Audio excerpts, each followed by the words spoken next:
Good afternoon and welcome to Afrik Spotlight. I'm going to start this edition by asking you a question. The last time you went to a theater, what type of production did you watch? Did you watch an American movie? Maybe Lion King Mufasa? Because honestly, it's quite good. Or did you watch a Korean movie? Because it's pretty popular right now. Maybe an Indian movie with a lot of song and dance and spice? But what about watching an African movie? Have you ever been in the theater to watch an African production? Better than that, do you know that here in America, we have very talented people working hard to produce African film for us to watch? Well, we do. Our guest of today is an exceptional African filmmaker. And when I say exceptional, I don't think it reflects how talented that man is. He came in America years ago and he was already passionate about his art. We could expect him to say, I want to go to Hollywood and join the industry and blend. But he said, no. He said, hell no. I want to produce authentic African movies to show the world what African is, to show my culture, my heritage, because I'm proud to be African. He said it and he did it. So today I'm extremely honored and pleased to welcome on this platform Ousmane Ndoye. You will love to hear from him. I'm not here to talk for him. He is here to talk about his journey with us. So, Mr. Ousmane, welcome to this platform.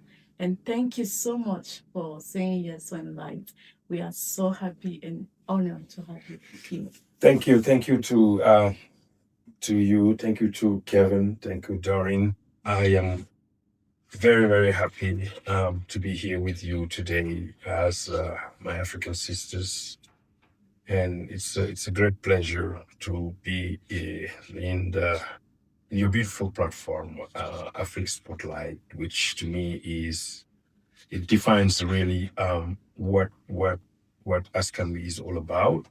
Seeing our people telling stories and positive stories. And when I met with you guys, that's what I felt. So I'm very blessed to be here with you today. Okay. Thank you. Thank Thank you you. so much for coming. So, Usman, before we dive in what you do and what Askanwii is, can you briefly introduce yourself to our viewers? I am originally from Senegal. I was born in Senegal, but I always tell people I'm African born in Senegal because I love to identify that piece of me because that's who I am. I am first and foremost African before I became Senegalese. I was born there many years ago, and I arrived in America in 1998. I was old enough to know what I wanted to do as a filmmaker, as a writer, as a content creator. So when I came here, I just pursued my passion, but I knew in my heart that it was all about talking about my people, talking about my culture, talking about my continent, how beautiful it is. Wow. So I'm very glad I'm here today with you. Okay. Thank you so much. And can you walk us a little bit through your journey? I know you were born in Senegal. How did you get in the United States? Yes. I was born in Senegal and grew up in a small fishing village. And as you know, Africa, we grew up with a lot of traditions, with a lot of rituals and beliefs and stuff. It's no different for me. I grew up in a fishing village where generation after generation, it was all about fishing, agriculture, following the rituals, following the traditions. But as I became a teenager, I happened to love music and books and arts. And I was a young teenager there from when I was reading from magazine. And that's really where the virus of creating came to me. But in that fishing village.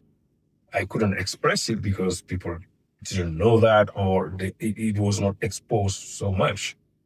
There was not a lot of internet back then. There was no TV and stuff. So at age 20, I decided to pursue my passion. And that's when I decided to leave Senegal. And I took a backpack. I put 2 pairs of shirts, 2 pairs of jeans, and a book and a rosary. I remember that. And I just took off. And first and foremost, I went to many African countries, which was an open mind how beautiful Africa was. So I went to Mali, I went to Gambia, I went to Ivory Coast, to the border of Ghana. Then I went to North Africa, Algeria, Libya, Morocco, Tunisia. And I said to myself, oh my God.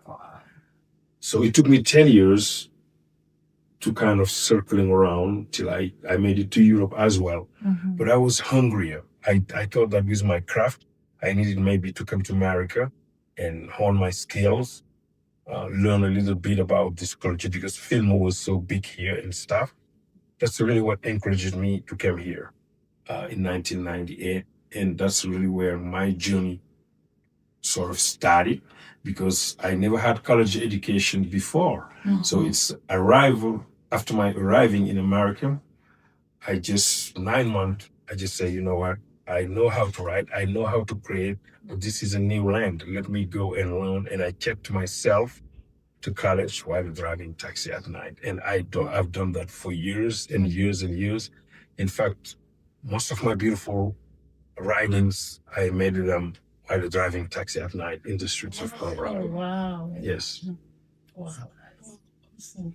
So, from a young age, we're already passionate about music, art. But what was your first encounter with the film industry, and how did you know for sure that the cinema was your calling? There are 2 major films made in America, and before I get into really the Africans who inspired me, in the I think if I'm not wrong, it's around 1980, 1981, there was a film called Roots about slavery in America. So that was that piece of art. I was so driven by the way Alex Allen was the guy who wrote the book and produced that film with other filmmakers, and it was about slavery between Africa and America. So that was one thing, and then I was like 12 years old. That was very beautiful. And then there was 2 films that really made me say to myself, one day I'll be in America and make film. But I did not share it because back then nobody knows about that, and they would treat me as a fool. But there was a film called Dallas. Oh, I think I've heard of that. And then Dynasty. Yes. That's really when I started grasping that, wow, this is beautiful. How can I do this? How can I make this? But in my circumstance of life, there was nobody I could look up as a role model for that. But I was curious. That's really where the virus of film created. But I started with books because as somebody who wanted to tell stories, I needed to read a lot of books. So at 15, I started reading a lot of books. And then as I grew, I started learning about African filmmakers. And most of those African filmmakers, it was either before the African independence, like Sembène Ousmane, who was a big filmmaker, but most of his film was so proud of talking about Africa, but it was not like today with the media, so a lot of people don't know about him. But I was inspired by Sembène Ousmane mostly, and I read some of his books, and I was like, yes, I want to write books like him. Yes, I want to do film like him. Yes, I want to love art. So, and my mom was a French teacher as well. Okay. And my mom was a very well dedicated teacher. And because all my siblings wanted to go to have higher level Of education. education, Mhm.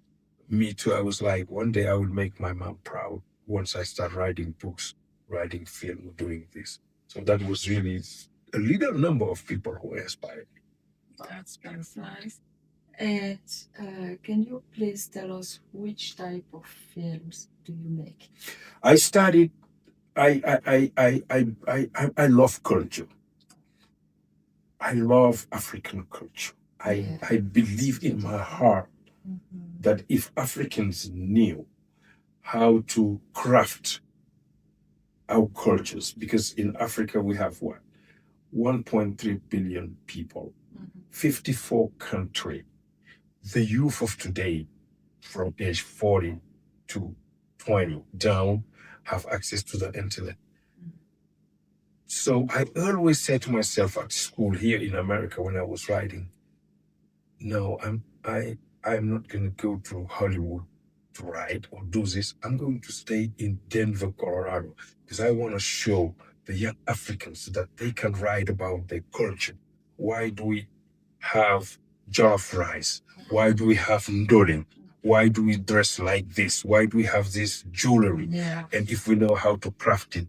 So what I love the most is talking about cultural film. And it can be a documentary, it can be a feature film, it can be a short. I just want us to make a film where we talk about our identity, we talk about our culture, we talk about our traditions and beliefs and the village and everything. Yeah. So I love creating film that align with culture. I really do. And, yeah. And how many projects do you have to date? Like how many books, how many Yes. movies have you created? When it comes to books, so far I know I've written about 10, but I publish 5. Okay. So I have 5 books out there that I've written this past 15 years. And I'm about to publish a new one soon. When it comes to film, I think I should be right now, I'm sure 7 are already out. Yes. And we have about maybe 2 on post-production.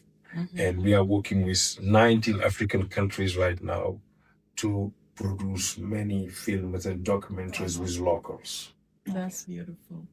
So, can you tell us more about the film that you created? If you can just tell us the content of some and maybe and also where to watch those. Yes. As you know, when we started Askanwii, Yes. we felt that I didn't ask because usually when we create stuff, we want to focus on the country we were born. I did the opposite. I wanted first and foremost, my curiosity was like, how can I discover something about Cameroon? Wow. How can I discover something about Togo, Benin, Cote d'Ivoire, and stuff like that? So with the internet, 10 years ago, I started connecting with young, talented African filmmakers through LinkedIn, Facebook, and stuff. I'm just following them and looking what they do, what they want to do, and building the relationship first, because the first thing first was to build up trust. And the reason being behind was, as an African living in America, I did not want them to think I'm different to them. Yes.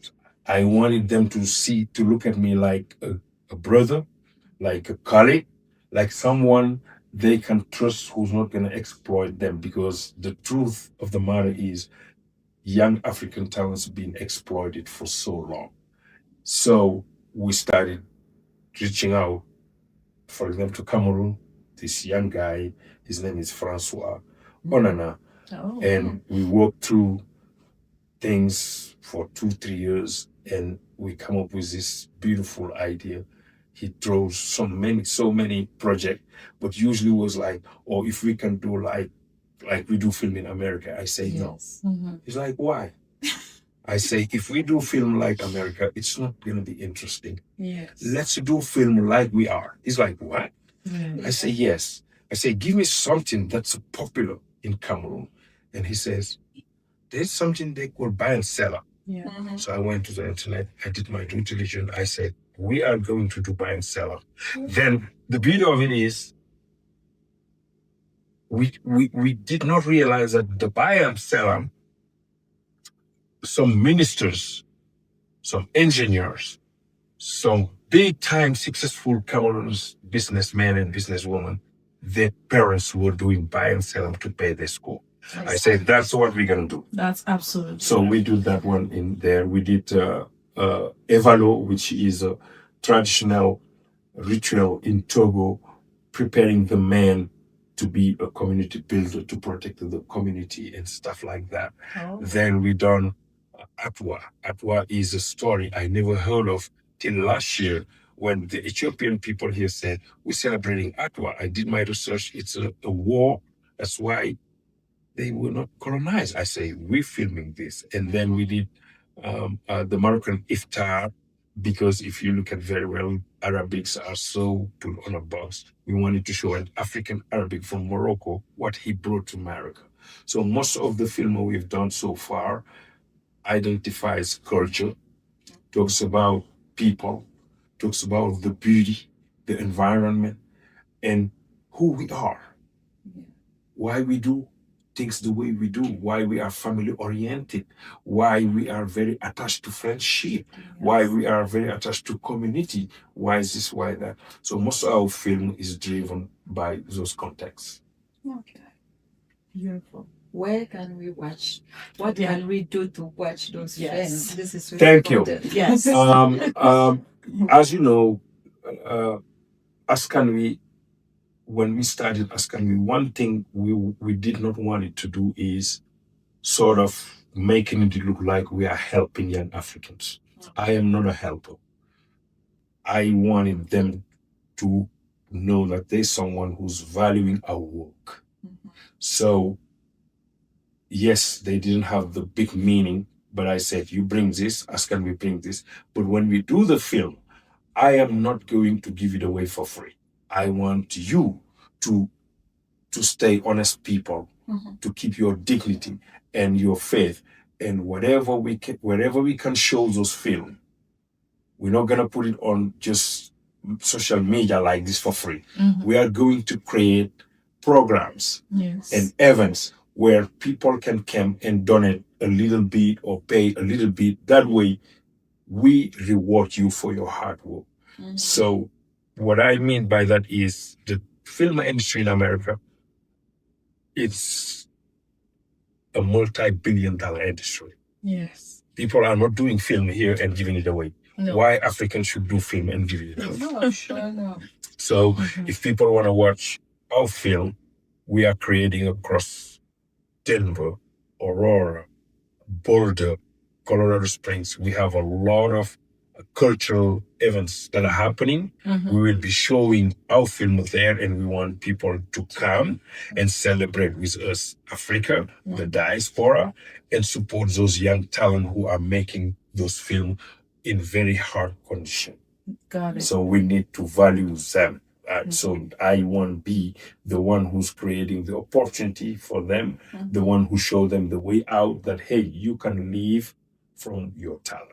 Okay. So basically, if someone wants to watch one of your production, he has to come to the event, because during the event it's going to be displayed. Exactly. So we are creating possibilities for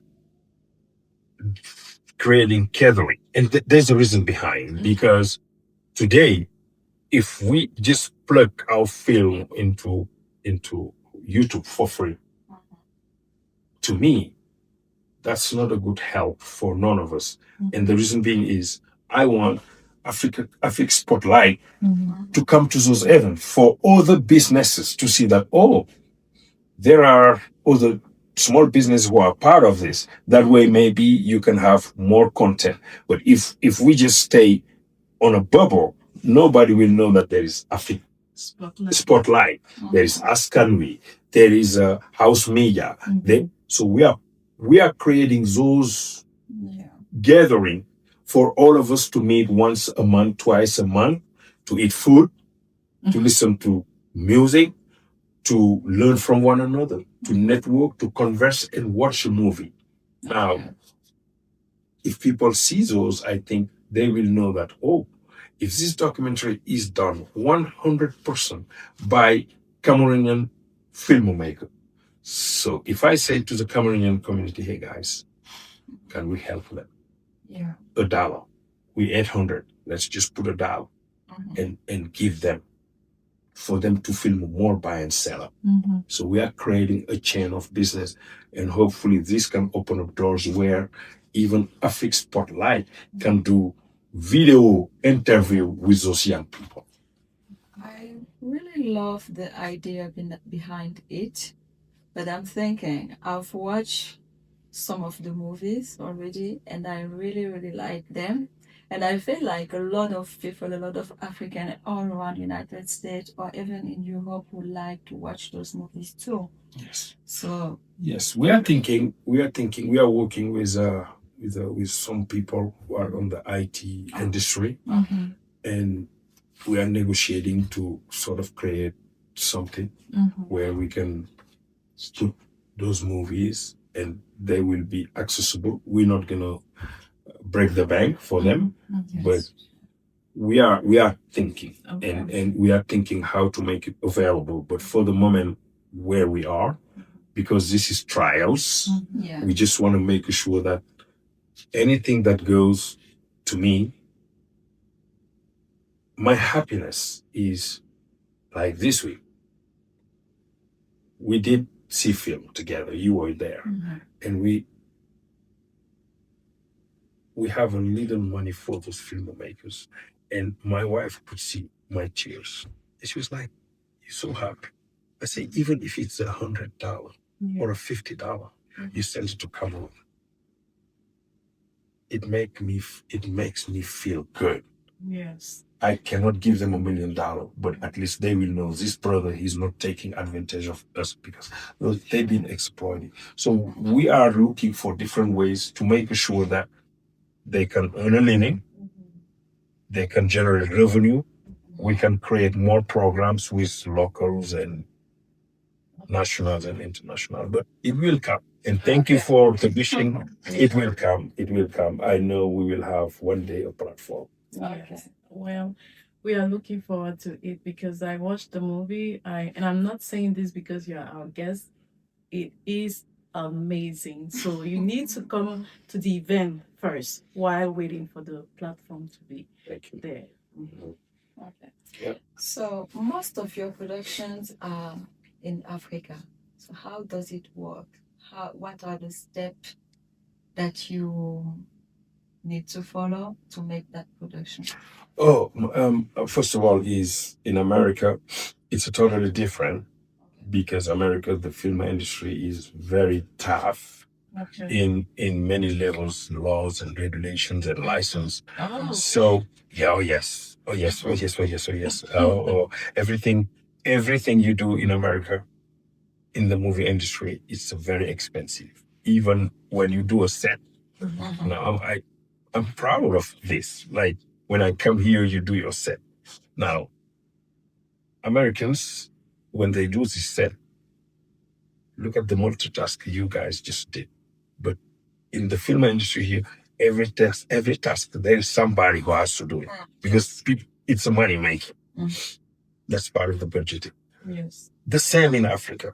But the difference is here, it's easy to have access to money to make a film. In Africa, our politics is very hard. So when I started, I wish that I could have all the funding of the world, because the stories, the talented, we have millions, but I cannot help everybody. So the little number I found, that's what I can work with, like buy and sell. for example, I'm the one who funded. Mhm. And Oh, yes, nobody gave us a dime in Cameroon. I rented a studio for them. I paid the filmmakers. I did that. I helped write the script. I taught them. We've been teaching them. And the project is not just overnight. We have to go to classes, Askanwii Filmmaking Yes. Academy. We taught them how Americans do film. And then we build a relationship with them, and everything else. And they said, okay, I said, how much you need? And they would say, maybe $10,000, maybe this. And I'm so thankful for my wife, who knows that Ousmane is all about lifting up African cinema. And she was there. So we did first, that's when I believed it. We did one in Congo. I cleaned up my credit card. And she was like, what are you doing? I say, this is a trial. Let me see. Then we brought the film from Congo. And we put it in our big screen and we watching. And my wife was crying. And she said, this is Africa. I said, this is only one country. yes. And maybe it's only one ethnic group. What? I said, this is what I'm trying to do, to showcase my people. That's only what I want to do. And then I looked for money again, and I did Togo. You know, I'm emotional. Oh, wow. I did Togo, and then it comes. We watch it. Man, I think, wow. And then we did Cameroon. I say, God, You did it. this is powerful. It is. This is powerful. I mean, and in 3 years, we brought a dime here, 1,000 here, this year. It's the last year, for the first time, that we had a little grant, Wow. finally. And we were able to pull out one. That's when now Africans in Colorado start telling, took off a little bit because you are bringing film from Cameroon, from Togo, this is your story, from Benin, from this. And my ego took off a little bit because I sit with the Cameroon people and I tell them, this is your story. Me, who was born in Senegal,